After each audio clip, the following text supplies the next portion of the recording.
Magandang umaga. Ito, magluluto tayo ng, alam niyo ba yung mga pinagtabasan ng manok? Ito, kita niyo yan, no? Yung mga pinagtabasan ng manok yan, yan. Pati po itong manok.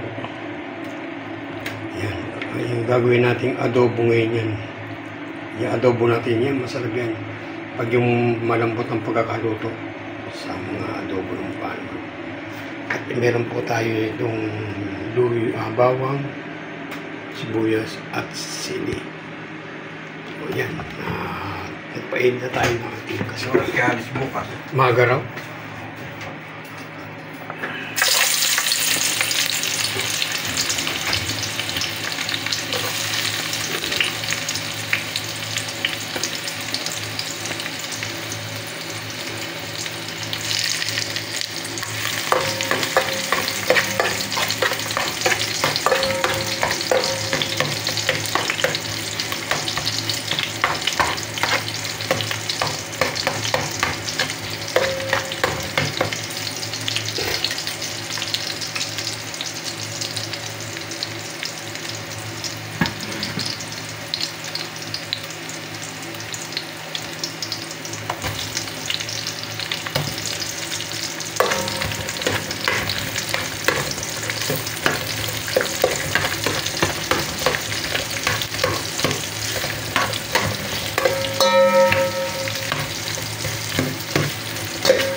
At ilalagay na po natin ang ating mga pinagtabasan ng manok.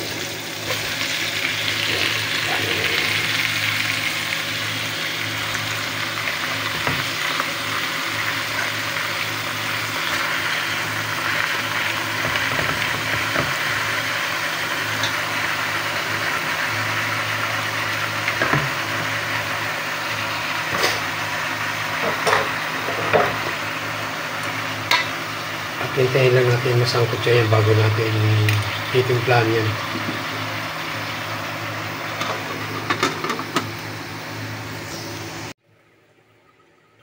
Tignan natin ang ating adobo manok. Pinagtabasan nyo kayo. Kita nyo. Diba? Ayan na. Ayan yung mga pakpak ng manok. Saka yung mga lugo ng manok yan. Tignan natin. Ipatutuyuin kasi paho natin yan, kaya tingnan natin lasa kung ayos na ang timpla ng ating adobo.